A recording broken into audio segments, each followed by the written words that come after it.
Hello students.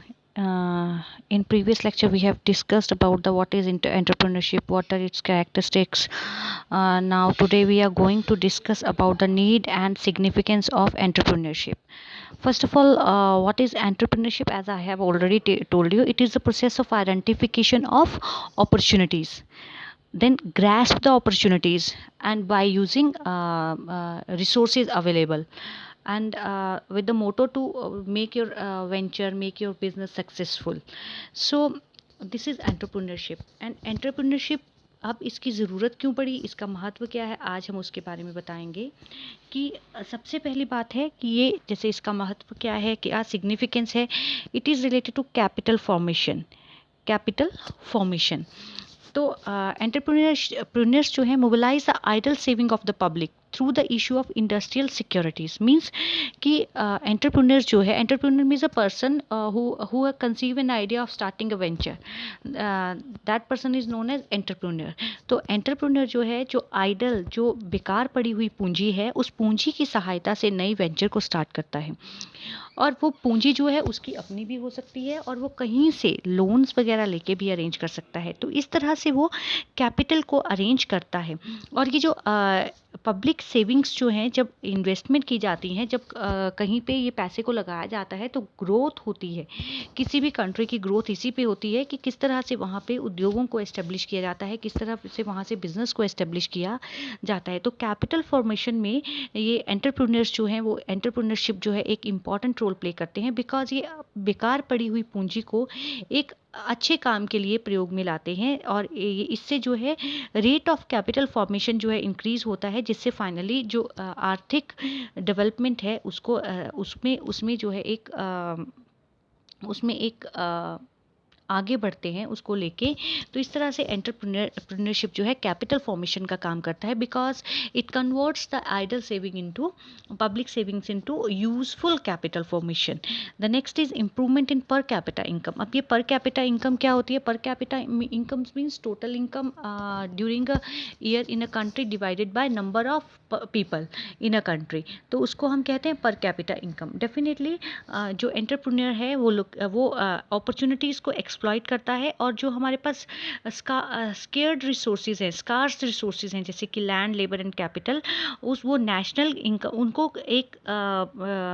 उनको एक useful तरीके से प्रयोग में लाता है, जिससे कि जो डोमेस्टिक प्रोडक्ट जो है, ग्रॉस डोमेस्टिक प्रोडक्ट इंक्रीज होता है, और उससे पर कैपिटा इनकम, जो पर्सनस की इनकम है, वो भी बढ़ती है। तो ये improvement in per capita income मतलब कि एंटरप्रेन्योरशिप जो है पर कैपिटा इनकम को भी इंक्रीज करता है, क्योंकि एक तो ये आइडल पड़ी हुई सेविंग्स को प्रयोग में लाता है, इसी के साथ साथ जो स्कार्स रिसोर्सेज हैं, लैंड, लेबर और कैपिटल को यूज़ करता है, और नेशनल इनकम को बढ़ाता है, और जो हमारी गुड्स और सर्विसेज में जो वेल्थ है उसको इंक्रीज करता है। ग्रॉस डोमेस्टिक प्रोडक्ट में, ग्रॉस डोमेस्टिक प्रोडक्ट क्या होता है?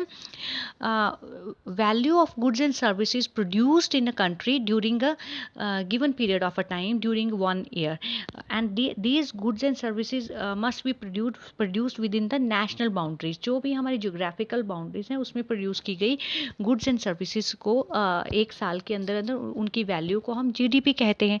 तो इससे जीडीपी जो है वो बढ़ता है, फाइनली उससे पर कैपिटा इनकम कंट्री की जो है वो इंक्रीज होती है। The next one is generation of employment. Definitely there is unemployment in the country.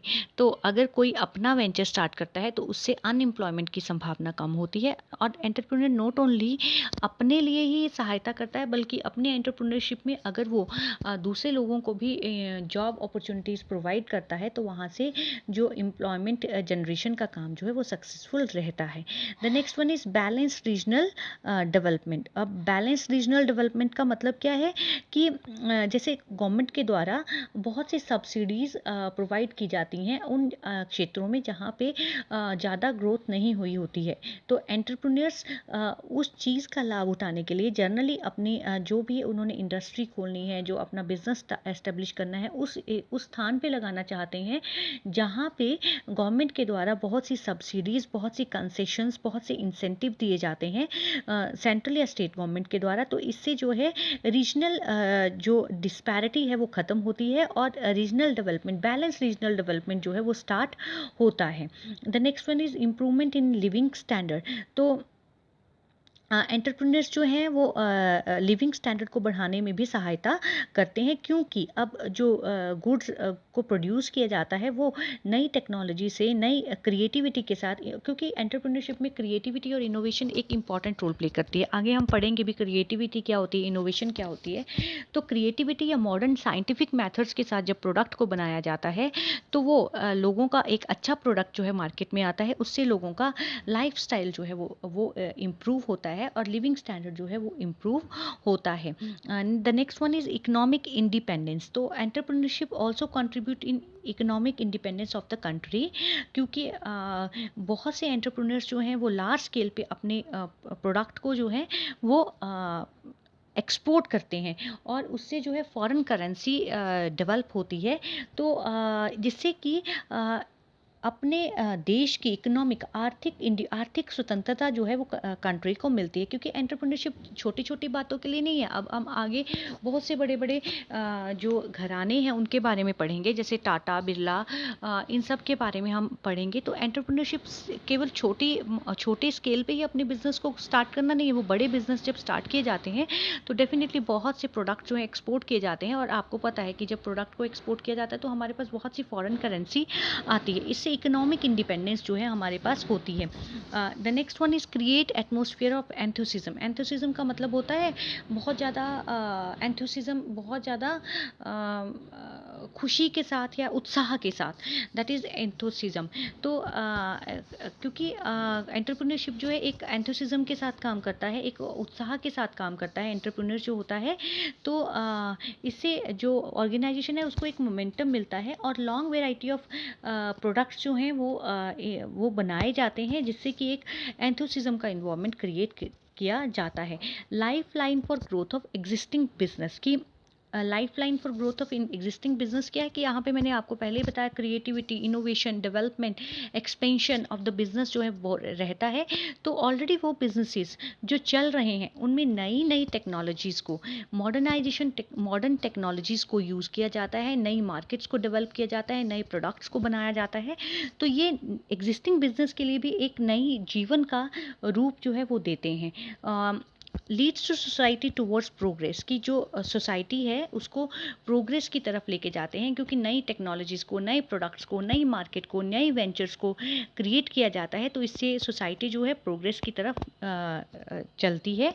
Growth of infrastructure facility, definitely जब भी कहीं पे बात आती है इंफ्रास्ट्रक्चर फैसिलिटीज़, चाहे वो बैंकिंग हो, रोड्स हो, ब्रिज हो, बिल्डिंग्स हो, जितने ज़्यादा बनाए जाते हैं तो उनसे जो है देश की डेवलपमेंट होती है। अभी पीछे जैसे कहा गया था कि फेरीज जो हैं वो चलाई जाएंगी वाराणसी के पास, तो उससे क्या है, उससे जो बड़े बड़े जहाज़ जब चलाए जाएंगे तो जहाज़ से एक जगह से दूसरी जगह पे ट्रांसपोर्टेशन डेवलप होगा और वहाँ पे per unit cost of product जो है वो मिनिमाइज हो जाएगा, क्योंकि ट्रांसपोर्टेशन कॉस्ट जो है वो कम हो जाएगी। तो इस तरह की इंफ्रास्ट्रक्चर फैसिलिटीज़ जो डेवलप ही कब होती हैं, जब जहाँ पे ज़्यादा एंटरप्रेन्योर्स जो होते, एंटरप्रेन्योरशिप का काम किया जाता है, जहाँ पे ज़्यादा बिजनेसेस चलाए जाते हैं, ज़्यादा बड़ी बड़ी इंडस्ट्रीज़ होती हैं, तो वहाँ पे इन दिमाग में आएगा कि नए नए से नया जो है वेंचर को स्टार्ट किया जाए, ताकि इंफ्रास्ट्रक्चर जो है वो डेवलप किया जा सके। Export promotion and import substitution, कि जो एंटरप्रेन्योर्स हैं वो नए आइडिया के साथ हाई क्वालिटी प्रोडक्ट जो है रीजनेबल प्राइसेस पे बनाते हैं, उससे एक्सपोर्ट प्रमोशन मतलब एक्सपोर्ट को बढ़ाने में सहायता मिलती है और टेक्नोलॉजिकल इम्प्रूवमेंट होती है। इसी तरह जब नए आइडियाज़ आते हैं तो इम्पोर्ट सब्सटीट्यूशन की, जो हम लोग इम्पोर्ट करते हैं, जो हम लोग आयात करते हैं, उस आयात को भी कम करने में, क्योंकि आयात करने में हमारी करेंसी जाती है और निर्यात करते हैं तो हमारे पास दूसरे देशों की करेंसी आती है, तो निर्यात करना ज़्यादा फायदेमंद रहता है। और जब हम निर्यात ज़्यादा करेंगे और इम्पोर्ट को कम करेंगे तो हमारे देश के लिए वो बैलेंस ग्रोथ रहेगी और हमारे पास फॉरेन एक्सचेंज ज़्यादा बना रहेगा, हमारे पास फॉरेन रिजर्व जो है ज़्यादा अवेलेबल होगा। तो ये था आपका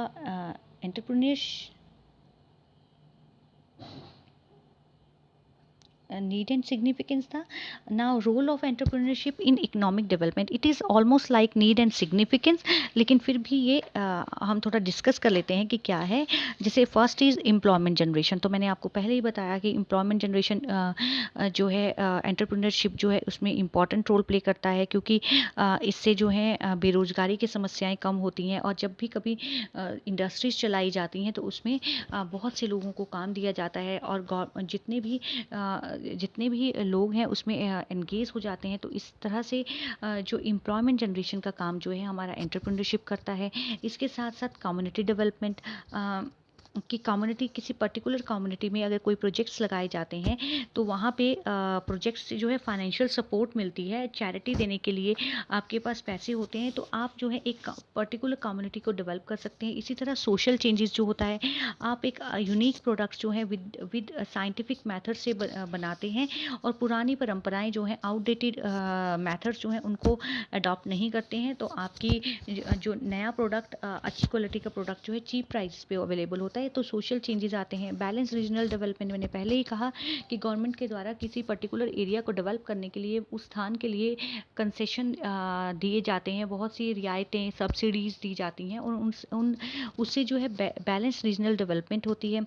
इंटरनल सोशल रिस्पॉन्सिबिलिटी, तो सोशल रिस्पॉन्सिबिलिटी का मतलब होता है justice, equality and morality in employ section, training, promotion and hiring, और it may relate to such thing जैसे कि as increasing employ productivity, improving employ working condition, तो उससे जो है एम्प्लॉय में सेटिस्फैक्शन आती है, और इस तरह से एम्प्लॉयर और एम्प्लॉय के बीच में एक अच्छे रिलेशनशिप डेवलप होते हैं। मतलब इंटरनल सोशल रिस्पॉन्सिबिलिटी का मतलब है विद इन संस्था के अंदर ही एक सामाजिक उत्तरदायित्व क्या है, कि बिजनेस का उत्तरदायित्व केवल बाहरी सदस्यों के लिए नहीं होता, लेकिन संस्था के अंदर भी बहुत से एम्प्लॉयज़ जो हैं वो काम कर रहे होते हैं।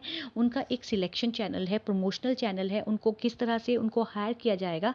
जब एक एम्प्लॉय प्रोडक्टिव काम करता है और एक अच्छे तरीके से उसका चयन किया जाता है और फेयरनेस रहती है, तो एम्प्लॉय विद हिज जील जो है वो ऑर्गेनाइजेशन में काम करता है। तो इस तरह से इंटरनल सोशल रिस्पॉन्सिबिलिटी जो एम्प्लॉयर और एम्प्लॉय के बीच में है वो सौहार्दपूर्ण ढंग से काम किया जाता है। तो ये रहता है full utilisation of local resources. तो जितने भी रिसोर्सेज अवेलेबल होते हैं लैंड, लेबर, कैपिटल के रूप में, उनका फुल यूटिलाइजेशन जो है वो किया जाता है, जिससे कि नेशनल इनकम और वेल्थ को बढ़ाने में सहायता मिलती है। रिमूव सोशल टेंशन, डेफिनेटली जो अनएम्प्लॉयड यूथ है, आप देख रहे होंगे कोरोना के टाइम में आपके घर के आसपास ही या सोसाइटी में बहुत से लोग जो हैं अनएम्प्लॉयड हुए हैं, तो उससे कितना टेंशन जो है आसपास के माहौल में बना हुआ है। तो जब अगर इन लोगों को ही अपने एंटरप्रेन्योर्स डेवलप करने का, अपने एंटरप्रेन्योरशिप को डेवलप करने का, एक नया बिजनेस स्टार्ट करने का मौका मिले, तो सोशल टेंशन जो है वो कम हो जाएगी और सोशल अनरेस्ट कम हो जाएगा। एम्प्लॉयमेंट, क्योंकि अनएम्प्लॉयमेंट बहुत सी चीज़ों की जड़ होती है, इससे करप्शन फैलता है, लोग जो है चोरी चकारी की तरफ बढ़ते हैं। अगर यही इसीलिए गवर्नमेंट के द्वारा बहुत सी चीज़ें, startup, make in India, startup projects, ठीक है, और जैसे मुद्रा योजना चलाई गई है, जिसमें कि अगर आप नया बिजनेस स्टार्ट करते हैं तो आपको डिफरेंट स्टेजेस पे अलग अलग तरह के लोन्स जो हैं गवर्नमेंट के द्वारा दिए जाते हैं। तो उससे आप अपने एंटरप्रेन्योर्स को डेवलप कर सकते हैं। और फाइनली जो है सोशल टेंशन जो है इससे कम होती है। इंक्रीज जीडीपी, मैंने आपको पहले ही बताया, जीडीपी का मतलब है ग्रोस डोमेस्टिक प्रोडक्ट का मतलब है कि the value of goods and services produced with in a country during a particular period during a 1 year is called GDP. तो जीडीपी बढ़ाने में अगर आप ज़्यादा से ज़्यादा गुड्स एंड सर्विसेज को प्रोड्यूस करेंगे तो डेफिनेटली आपकी जीडीपी जो है वो बढ़ती है।